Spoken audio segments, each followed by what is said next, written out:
Como se genera el conocimiento, el Gobierno de Mariano Rajoy creó en el 2012 el Fondo de Liquidez Autonómico, conocido por FLA, motivado por las crisis de los mercados financieros, como usted decía, que sobre todo impedía financiarse al corto a las comunidades autónomas, como entidades con menor músculo financiero que otras de carácter nacional. Era un instrumento de liquidez, destinado a cubrir necesidades transitorias de tesorería con financiación incluso a mejores tipos que las conseguidas por el Estado con la emisión de letras o títulos al descuento, lo que por simple matemática no dejaba de ser un mecanismo tensionador del déficit público, algo que podíamos permitirnos en época de crisis y sobre todo pandemia, pero que ya no tanto. Sin embargo, como nos dice el catedrático de Economía Aplicada de la Universidad de Oviedo, que creo que acaba recientemente usted de conocer y con el que mantengo bastantes conversaciones, don Carlos Monasterio, no se cansa de repetir que algunas comunidades autónomas, sobre todo Cataluña, han utilizado abusivamente este sistema de financiación hasta el punto de utilizarlo como un mecanismo de solvencia o estructural, financiando, y ese es el problema, gasto político superfluo clientelar, como por ejemplo embajadas en el exterior.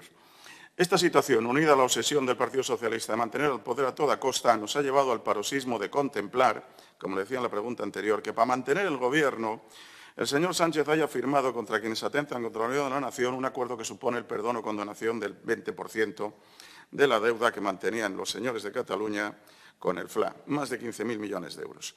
De todos es sabido que para ocultar el escándalo y el agravio comparativo, en el mismo acuerdo se establece que esta condonación será extensible a todas las comunidades que tuvieron que recurrir al FLA y que se procederá, ojo con la letra pequeña, a tramitar una modificación legal de alcance general para todas las entidades de régimen común. Es cierto que usted y yo ya hemos tenido esta conversación, tanto en comisión como en pleno, en la que incluso le llegué a cuantificar, es bien sencillo, el agravio comparativo para Asturias que significaría aplicar ese término relativo del 20% en nuestra deuda con el FLA. Lo que usted siempre dice, y estoy completamente de acuerdo, el riesgo moral. Se lo vuelvo a recordar, en términos globales, más de 15.000 millones frente a 858 en el mejor de todos los casos. A término individual, un ciudadano de Cataluña tendría un alivio financiero de cerca de 3.000 euros, 2.972 frente a 170 que tendría un asturiano. Cifras indiscutibles que usted eludió pronunciando tres informaciones que constan en el diario de sesiones.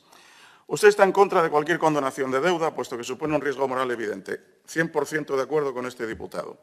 No tanto en que la condonación de una parte del FLA deba ser ajena o no a la exigencia de un nuevo modelo de financiación autonómica exigido ahora por los independentistas catalanes. Yo también estoy de acuerdo que hay que tratarlo aparte, pero no ve usted que ya están enseñando la patita, si ya están anunciando la unilateralidad y el 100% de los recursos.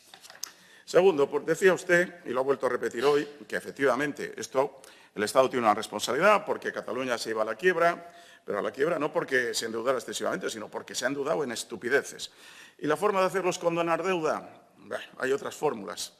Al final es el dinero de los contribuyentes, ¿eh? No vamos a hacer nosotros como en la Biblia y tratar bien al hijo pródigo y castigar a, como usted dice, al que ha tenido un buen tratamiento con la deuda. Pero lo más interesante es que afirmaba usted que vamos a esperar, eso es lo que yo estoy haciendo también, esperar, a ver cuál es el cálculo objetivo que va a determinar cómo se va a hacer la condonación de forma equitativa y que espera que no esté relacionada directamente con porcentajes de deuda, sino, como dice el propio acuerdo, relacionada con el incremento de la deuda y la pérdida de recaudación durante las crisis financieras del 2008.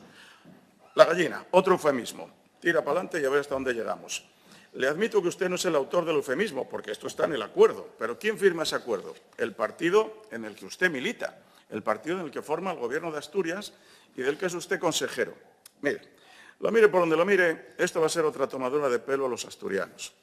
Y ya se puede poner estupendo, y sobre todo su presidente, a la hora de defender a Asturias. Porque ya que hablamos de objetividad, tan cierto es que Cataluña no tenía ni tiene músculo financiero en los mercados internacionales, porque su ratio de solvencia es AAA, pero negativo, como que su gobierno y sobre todo su presidente no tiene ningún músculo político en Madrid. Los delirios de Sánchez dependen de Puigdemont y no de Barbón, téngalo claro.